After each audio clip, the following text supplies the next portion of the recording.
শহীদ আবু সাঈদের বাড়িতে গিয়েছিলাম, যে গরিব মানুষ, 6টা ছেলে ওনার ছোট।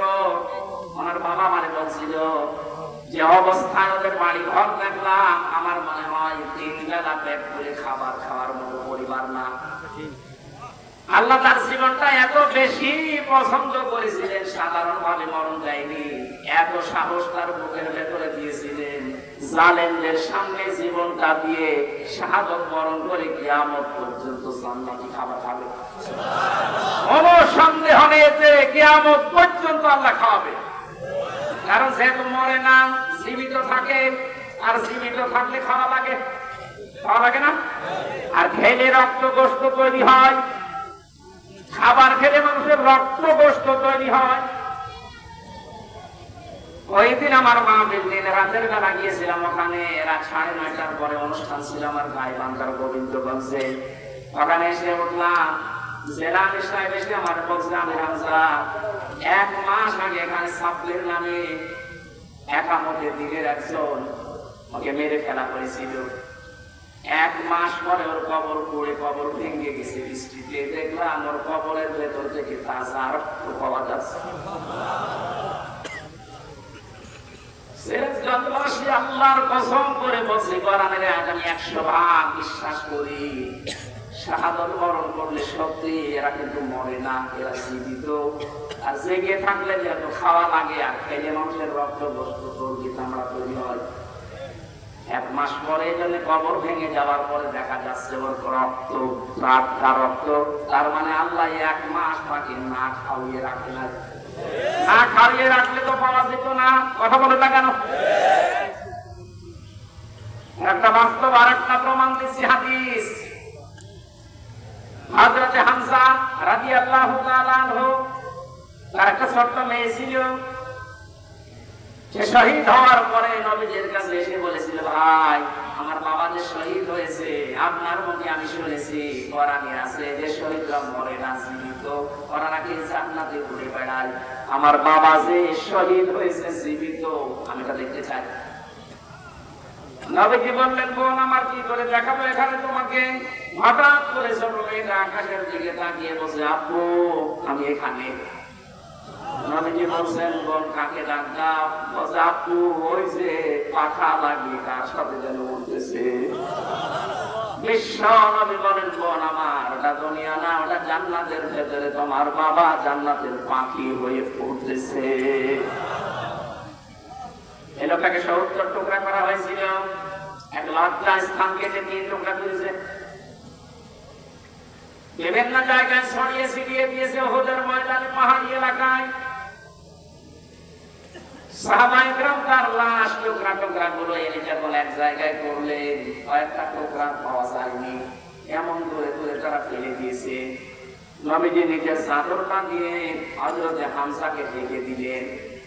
মা বাবাকে হাঁটু পর্যন্ত রেখেছিল, হাতিছে কান, পার বেরিয়ে থাকে, ঢাকা যায় না। আল্লাহর নবী মুহাম্মদ রাসূলুল্লাহ নিজে সাহাবীদেরকে দিয়ে পাহাড়ি এলাকার লতা পাতা দিয়ে তার পাটা ঢেকে দিলেন, কবরে রাখলেন।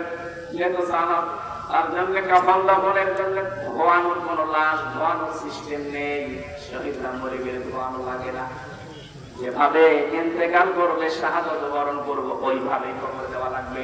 কারণ কিয়ামতের দিন উনি ওইভাবে আল্লাহর সামনে উঠে দাঁড়াবে। আপনি যদি দেখবেন আবু সাঈদ কিয়ামতে যখন উঠবে, 4টা গুলি লেগেছে যেখানে যেখানে, ওইটা নিয়ে দাঁড়াবে ঠিক ওইভাবে। আল্লাহ জিজ্ঞাসা করবে, আবু সাঈদ তোমার শরীরে এতগুলো গুলি, রক্তের দাগ কেন? বলবে, আমি সালেমদেরকে হটানোর জন্য, মানুষের অধিকার প্রতিষ্ঠার জন্য চেষ্টা চালিয়েছিলাম। শেষ পর্যন্ত সালেমরা আমার বুকে, আমার পেটে, আমার মুখের উপরে গুলি লাগিয়েছে। যে সমস্ত জায়গায় গুলি লেগেছে, ওই জায়গাগুলো একেবারে জিন্দা নিয়ে তোমার সামনে আমি হাজির হয়ে গেছি। হযরত হামজাকে আল্লাহর নবী কবরে রাখতেন।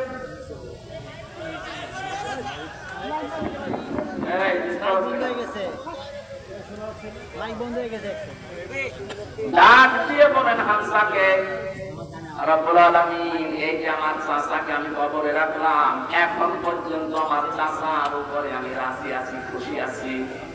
মাবুদ, আমি তোমার গোলাম হয়ে বলছি, তোমার রাসূল হয়ে দাবি করছি, আমার চাচা হামজার উপরে তুমি রাজি হয়ে যাও। নবীজি বলেন, যদি আমি রাজি হয়ে গেছি, আল্লাহ তুমি রাজি হয়ে যাও। আল্লাহ দেরি করবে? দেরি যে করে নাই, আর তার প্রমাণ তাফসীরে পেয়েছি আমি। ওনাকে কবর দেওয়ার 30 বছর পর কবরটা ভেঙে গিয়েছিল। মদিনায় একটা ঢল হওয়ার কারণে দেখে রক্ত ভেসে আসতেছে পানির ভেতরে।